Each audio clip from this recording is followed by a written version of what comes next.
And part of what thinking about the future involves thinking about our own mortality. Mortality and thinking about mortality has been part of the human condition since time immemorial. There are many philosophers who believe that mortality defines our humanity. And that definition for most of our experience as a species has been dictated by the trade-offs made in evolution. And there are different animal species that are longer and shorter, and there are all these kinds of trade-offs. But for as long as we've been around, as long as we've been telling stories around campfires, our species has fantasized about breaking out of the cycle of mortality. Many of you know the story of Methuselah from the Bible, who lived to the ripe old age of 969.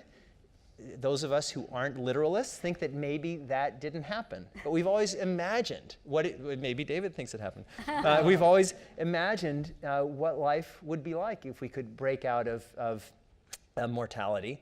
And we've fought back, and we've fought back very successfully. At the time of the Roman Empire, the average lifespan was about 25 years old. That didn't mean that everybody died when they were 25, but there was large infant mortality, and the average lifespan was very low.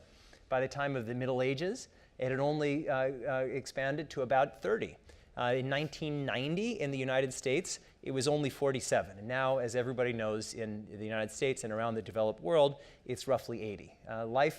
Average lifespan has doubled over the last 200 years. And it's not just that it's doubled, but it's that our expectation of what a normal lifespan is has expanded. And so this thing that we feel is very natural now, to live to whatever age we feel is normal, is set in a cultural context. And these changes, they normalize over time, and that becomes what everybody's expectation, what everybody's sense of normal. And we fought back using these tools that everybody knows: medicine, public health, nutrition, and lifestyle.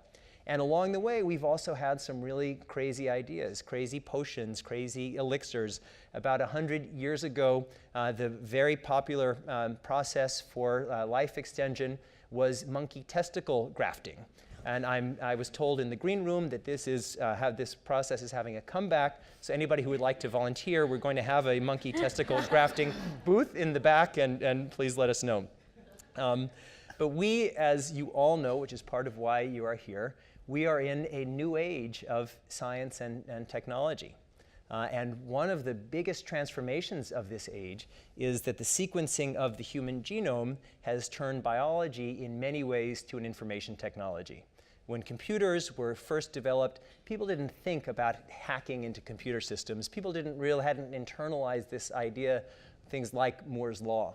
But over time, we've come to expect that our technology expands, the power of our technology grows exponentially, and that IT systems are inherently hackable. Now that we are turning biology into code, which is what the sequencing of the genome has done, increasingly biology is becoming an information technology, and therefore it has the same qualities as any information technology, which is exponential growth, at least in some ways, and we've seen that with the cost of sequencing, the power and cost of sequencing the genome decreasing at 2 times the rate of Moore's Law, and hackability. And that's very, very important. And so we are in this age where all kinds of science are becoming informationalized, and they're on this exponential J-curve. And what it means is that our sense of timing, of how long innovation takes for us as a species, is going to change. Because right now our brains are designed for linear thinking. If you're living on the savannah and you have exponential thinking, if you're thinking 10 generations ahead and you're not thinking about the tiger that's coming to get you, you're in trouble. And that's why our brains are designed for linear thinking. But right now, this pace of innovation is going to increasingly get faster and faster. So when we think of maybe 1 unit of change is 2006 to 2016, it could be that 2016 to 2026 maybe 3 times that, 3x. And 2026 to 2036 could be 10x and then 50x. So the speed of innovation is going to increasingly expand.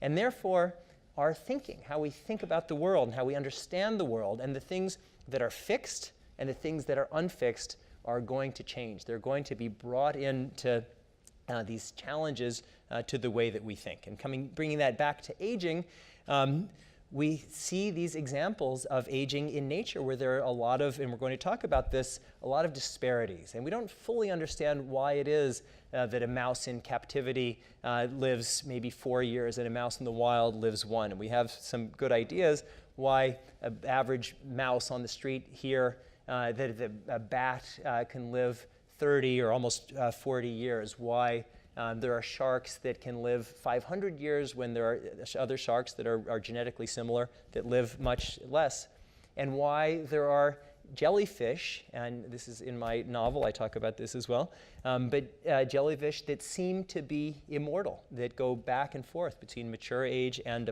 a polyp stage. And so we're at this phase in our evolution as a species where we have a question. And the question is our mortality fixed? Is our biology fixed? Or are we hackable? And is mortality in one way or another, or in pieces along the way, overcomable? And that and hackable. David just talked about extending life beyond 122, but in our internal email exchange about what we should name this topic, David had said, can we live to be 150?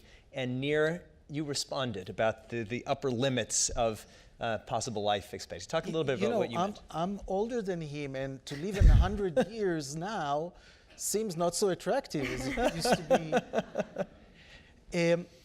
But I think David said that he'll provoke me, but he said things on sharks that I can say on humans too. We do have probably a maximal lifespan as a species, which, by the way, maybe is 115 years. You know, the fact that somebody lived 20 years ago, it's like the jumper in Mexico Olympics that jumped so fast that nobody caught him. You know, it might be a mistake. But anyhow, it doesn't matter. We have a maximal lifespan. The point is the maximal lifespan, which you said also, David, is, between dying at 80, average age now, and 115, we have a lot of place to move now. And I think we're able to move now. And that doesn't mean that in the future you're not going to challenge the ceiling. But I think we have to realize that there is some ceiling and there's a big opportunity.